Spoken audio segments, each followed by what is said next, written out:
యూజువల్గా ఏదన్నా ఫంక్షన్కి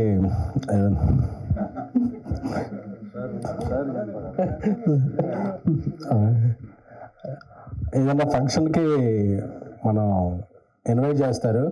నేనే ఇది ఇందాక లైవ్ చూస్తే ఈ ప్రెస్ మీట్ జరుగుతుంది, దీని గురించి మాట్లాడాలని చెప్పి నేనే ఇక్కడికి వచ్చాను. ఎందుకంటే నిన్న చూసినప్పటి నుంచి నేను ఈ సినిమా చాలా ఎమోషనల్ అయ్యాను. చాలా చాలా విధాలుగా కనెక్ట్ అయ్యాను. ఆన్లైన్లో చూస్తే మార్నింగ్ నుంచి థర్స్డే ఓపెనింగ్ అన్నీ వేరు. ఎందుకంటే ఒక సినిమా ఎమోషన్ కనెక్ట్ అయితే దానికి ఉండే రిజల్ట్ వేరు.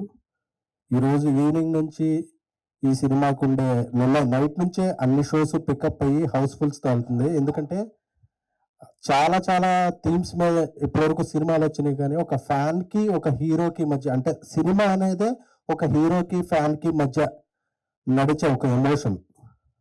ఆ ఎమోషన్ మీద ఇంతవరకు తెలుగులో ఏ సినిమా రాలేదు. తెలుగులోనే కదా నాకు తెలిసి, ఇక్కడ నాకు తెలిసి ఇలాంటి ఎమోషన్ని చాలా హైలైట్గా చేసే సినిమా అయితే ఇదే.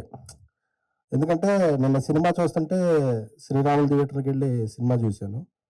చూస్తుంటే నాకు ఆర్టిస్టులు ఎవరూ కనిపించట్లేదు. క్యారెక్టర్లన్నీ అలా కళ్ళ ముందు కనిపిస్తుంటే నా కాలేజ్ లైఫ్, ఫ్యాన్గా గడిపిన జీవితం, ఆ పదాలే గుర్తుకొస్తున్నాయి. అంటే మనం ఒక హీరోని చూసి ఎంత ఇన్స్పైర్ అవుతాం, మన జీవితంలో ఎన్ని చేంజెస్ జరుగుతాయి, వాళ్ళని చూసి మన ఆశలు ఎలా ఉంటాయి, ఆశయాలు ఎలా మారుతాయి అనే దానికి ఒక ట్రూ ఎగ్జాంపుల్ సినిమా ఏదన్నా ఉంటే ఆంధ్ర కింగ్ తాలూకా.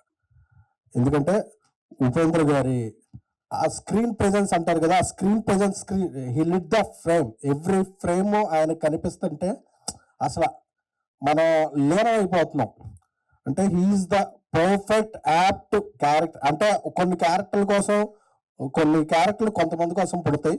నాకు తెలిసి మహేష్ ఆయన కోసం రాసుకున్నాడు, ఆయనే ప్రతి ఫ్రేమ్లో కనిపించారు అన్నట్టు ఉపేంద్ర సార్ని చూస్తే నేను. ఎందుకంటే ఎన్నో, అంటే కల్ట్ అనే సినిమా పదానికే ఒక స్పెల్లింగ్, అబ్రివేషన్, ఆల్టర్నేటివ్ ఏమైనా ఉంది అంటే డిక్షనరీలో అది ఉపేంద్ర గారు. సో చాలా చాలా ఇన్స్పైరింగ్ అనిపించింది.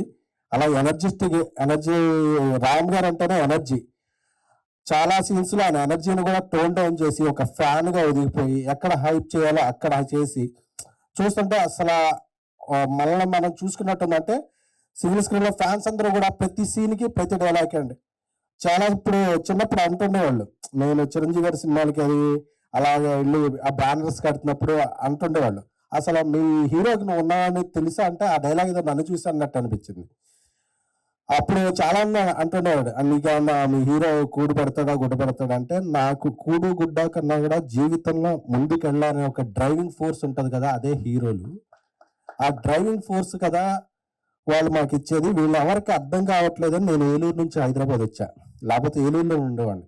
లేకపోతే ఫ్యాన్స్ అందరినీ చిన్న చూపు చూస్తున్నారు, ఫ్యాన్స్ని ఎవరు గౌరవించట్లేదు.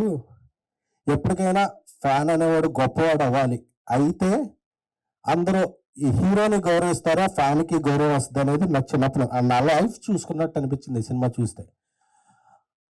అందుకే నేను జర్నలిస్ట్ అయ్యాను, ప్రొడ్యూసర్ అయ్యాను, వాట్ ఎవర్ ఏమైనా సరే నేను నమ్మిన నా హీరో గౌరవం తీసుకురావాలనేది అభిమానిగా నా ఇది. సో ఈ సినిమా చూసుకుంటే నా జీవితం. అలాగే చిరంజీవి గారు అవచ్చు, బాలకృష్ణ గారు అవచ్చు, ప్రభాస్ గారు అవచ్చు, తారక్ గారు అవచ్చు, మహేష్ బాబు గారు అవచ్చు, అల్లు అర్జున్ గారు అవచ్చు, ఇంకా ఎంతో మంది హీరోలు. ఎవరు అయినా సరే హీరోలు అందరూ కూడా ఇన్స్పైర్ అయ్యేది. ఎవరి ఫ్యాన్ అయినా సరే మనం ఏమి ఆశించకుండా ఆ హీరో బాగుండాలి, మన ఎవరో వాళ్ళకి తెలిసినా తెలియపోయినా ఇదొక ప్రపంచంలో తల్లి తండ్రికి ఒక బ్లడ్ రిలేషన్ ఉంటుంది.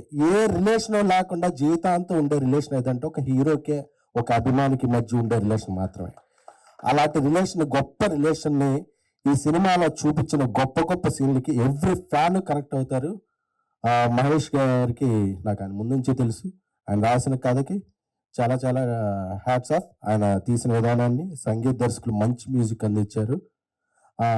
మైత్రి మూవీస్ చాలా కథాబలం ఉన్న సినిమాలు ఎప్పుడు నమ్మి వాళ్ళు తీసే సినిమాలు ఎప్పుడు, ఎందుకు వాళ్ళ సక్సెస్ రేట్ ఇండియాలో నెంబర్ 1 ప్రొడ్యూసర్లు అంటే వేరియస్ జోనర్లు, వేరియస్ కథలకి, ఇలాంటి కథలకు బలం ఇస్తారు.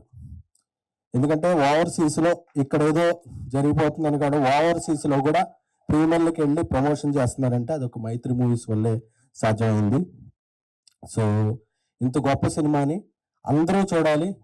తెలుగు వాళ్ళందరూ చూడాలి. ప్రతి ఫ్యాను కనెక్ట్ అవ్వాలి. ఇంత మంచి సినిమాని అందించిన రామ్ గారికి, అలాగే ఉపేంద్ర గారు కొంతకాలం గ్యాప్ తర్వాత తెలుగులో యాక్ట్ చేశారు. ఉపేంద్ర గారికి ఆయనకి నేను పెద్ద ఫ్యాన్ మీకు తెలుసు. So, love you sir. ఈ సినిమా ఇంకా ఇంకా కలెక్షన్‌లో ప్రతి షోకి పెరిగి అందరి ఫ్యాన్స్ అభినందనలతో, ఆశీస్సులతో ఈ సినిమా పెద్ద విజయం సాధించి అభిమానులకి ఇలాంటి అభిమానులు ఉన్న హీరోలకి అందరికీ పేరు వచ్చి ఈ ఒక ల్యాండ్ మార్క్ అవ్వాలని కోరుకుంటున్నాను. Thank you so much.